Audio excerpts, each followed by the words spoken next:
Hi, my name is Katie Ziskind. I'm a licensed marriage and family therapist in Niantic, Connecticut.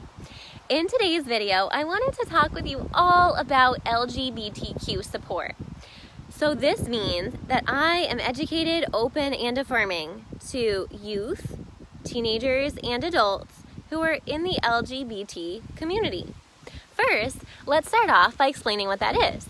So L stands for lesbian, B stands for bisexual, G stands for gay, and T stands for transgender. This acronym is almost like 20 letters long now and even has a plus sign at the end for all of the other things to be inclusive. So today I wanted to talk with you about how to support a transgender child or teenager and to offer you some helpful tips. Transgender children often show these traits at different ages based on the level of support that they receive. So if you're naturally open and affirming, your child may come out at a younger age than if your family is, let's just say, very religious and automatically it's taught that this isn't accepted. They may wait to come out till they're 7 years old. There can be quite a difference. So this video is all about how to support your child or teenager. First off, transgender children may be expressing themselves as young as even 3 or 5 years old. This is when the personality starts to come out. Children are playing dress up, kind of picking which type of toys they want to play with. So myth number 1, it's really important to understand that being transgender is not a choice. It's not something your child can choose to turn off or turn on. It's actually just who they are. And we have to accept them as they are. So in utero, when a woman is pregnant and her baby's inside of the umbilical cord, there are different percentages of hormones that are almost like set into motion or set into stone at that point in time. Meaning, that's when it happens. That's the point in time when being transgender occurs in utero. Just like being gay, being lesbian occurs in utero. It's not something that you choose to do. It's just who people are. So for instance, males have a little bit of estrogen and hi Karen, and have much more testosterone. Testosterone will naturally spike after a workout or during puberty. Women, on the other hand, have estrogen, more estrogen, and less testosterone, but still have a little bit.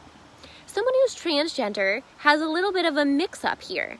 So what happens is that a transgender person is born physically, biologically a gender. So let's just say a transgender person is born male. So it's a boy, we're so excited, we have our blue chocolate giving out, blue Hershey Kisses, all these things. So blue, it's a boy, you're gonna be an engineer, gonna be a husband, gonna be a daddy one day. So we're already thinking like male. So this is where some of this stuff comes from. And then child turns, let's say 8 years old, very clearly transgender. How do you find this out? Well, between the ages of 4 and 8, your child's going to be giving you signs.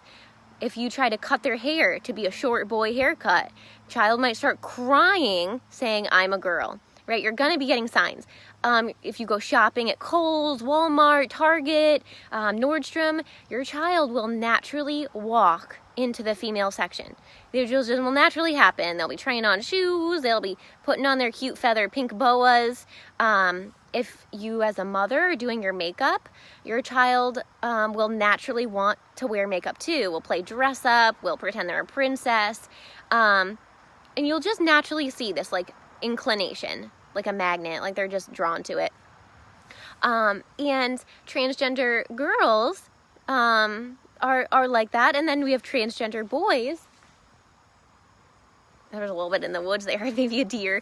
Transgender boys are going to be born female, so biologically female. They have the female genitalia, but they're going to be beyond the tomboy. So it might start off as tomboy, but it's really going to become very clear to you as a parent that something's off. They might even be saying, I'm very confused. They might literally believe that they are a boy, which is very important to listen to. So get them into guy things. Just embrace that. If your child wants to paint their nails and they're male, if your child's a female, wants to play with trucks, It's okay. It does not necessarily mean they're transgender. It just means that they're exploring gender expression. Gender expression is something that we all have. We all express our gender in different ways. Right now, I'm wearing makeup, so someone might say, oh, you're a female. However, some males wear makeup too, actors, actresses. So who's really to say what's male and what's female? That's why it's really important to allow boys and girls to play together from a young age. What this does is, rather than having girls over here, boys over here, all girls schools, things like that, have them all together, commingling. And it teaches children that all genders are equal. One gender isn't better or worse than the other.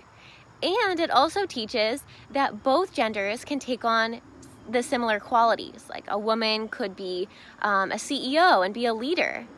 And a man could stay at home and be a stay-at-home dad. So all of these things begin at a very early age. And so playing together, boys and girls, is very helpful. The number one thing about supporting your child is to just honor where they are, because acceptance from family is the number one indicator in preventing suicide. So oftentimes, transgender adults feel very isolated, feel so alone, and very distant, and this really creates a very high risk for suicide, almost 50%, 70% more than the average person, which is huge. So in teenage years, you may see changes happening. That's why often, like physical changes, like the body goes into puberty. So that is why beta blockers are used. So you will often see a physician, a pediatrician, prescribe beta blockers. What beta blockers do is it stops the hormones from creating puberty. This is really important because it gives your teenager time to really get clear. So it takes time to get very clear. So it's fine to ward off puberty. What happens when someone does go through puberty is that rates of self-harm increase, body dysphoria, this confusion, this anger, really spikes. So we almost want to just keep everyone safe, and that's why beta blockers are used. So maybe you're already learning some fun things from this video, but beta blockers are really helpful because let's just say you have a transgender male. So this is the born female, so some of this takes time to learn, but born female, biologically female, female genitalia, but male. So male born in a female body. So that's transgender male. So you have a transgender male, let's say 17. And every time he gets a period, that's a huge risk of self-harm, risk of suicide. We have major stuff happening that's in confliction with the actual gender.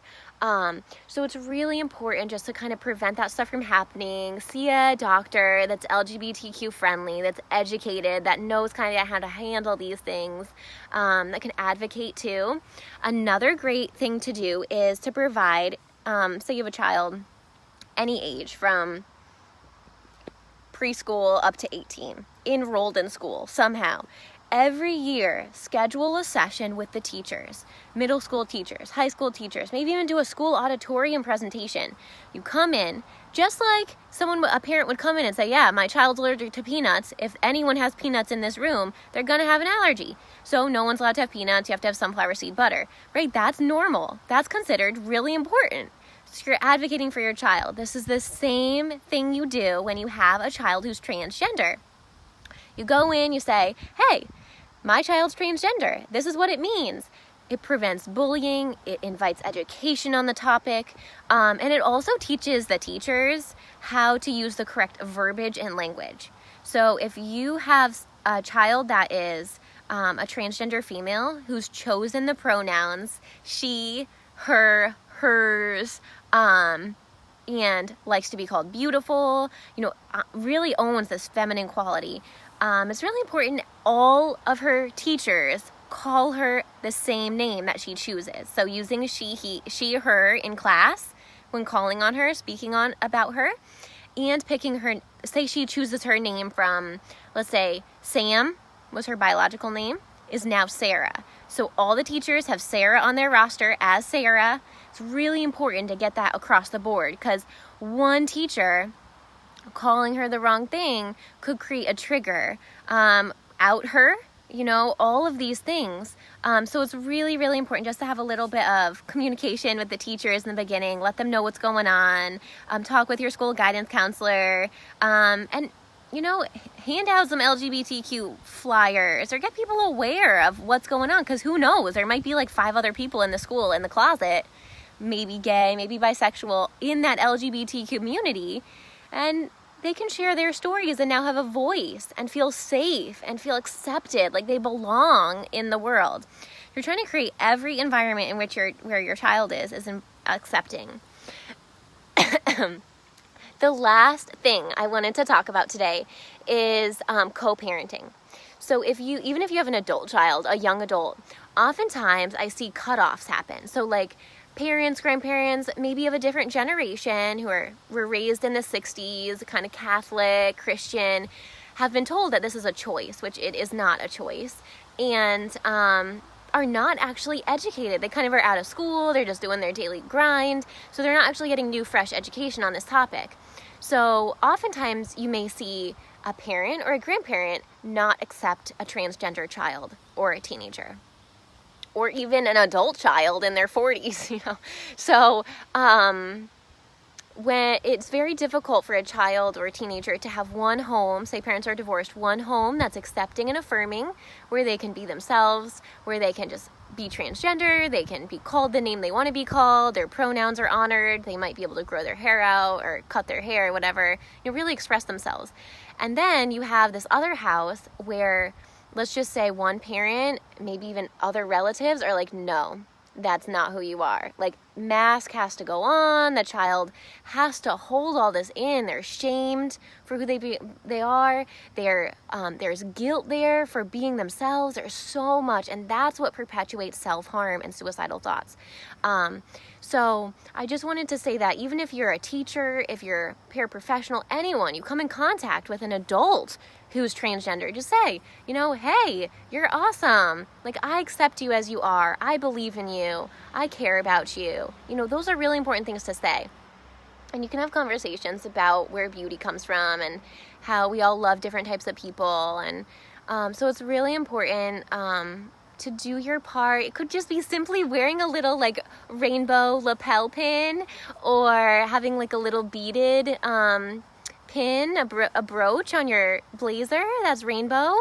Could be rainbow earrings, could be having a little rainbow flag on your door if you're a preschool teacher or elementary school teacher, just so you let everyone know.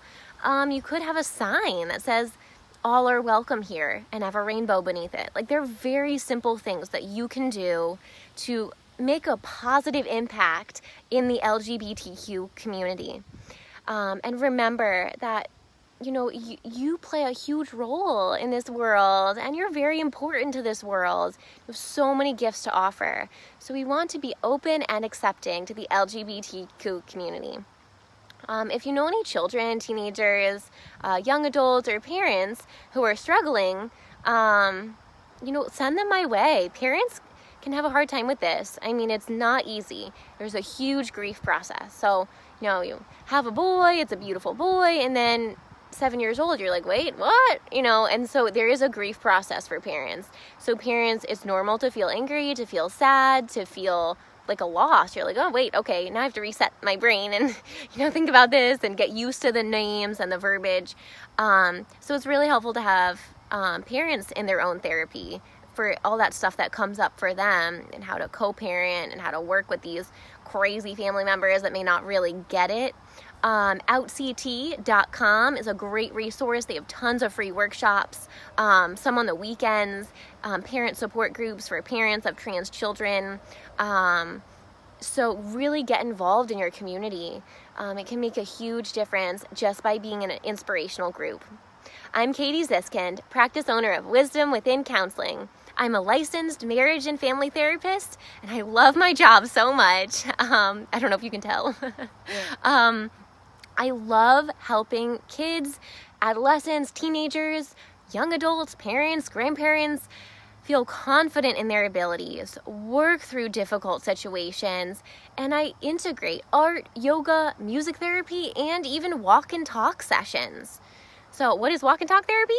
Well, it's just like this. We get to go outside, soak in that vitamin D to boost mood, uplift and balance your mind. And it's also a positive coping skill. Go on the Niantic boardwalk and smell the salty ocean air while walking a mile or two in your therapy session. We get to process, we get to create goals, you bring in what you want to work on, and we get to help you get there and create a positive future and a real sense of contentment about yourself from the inside out.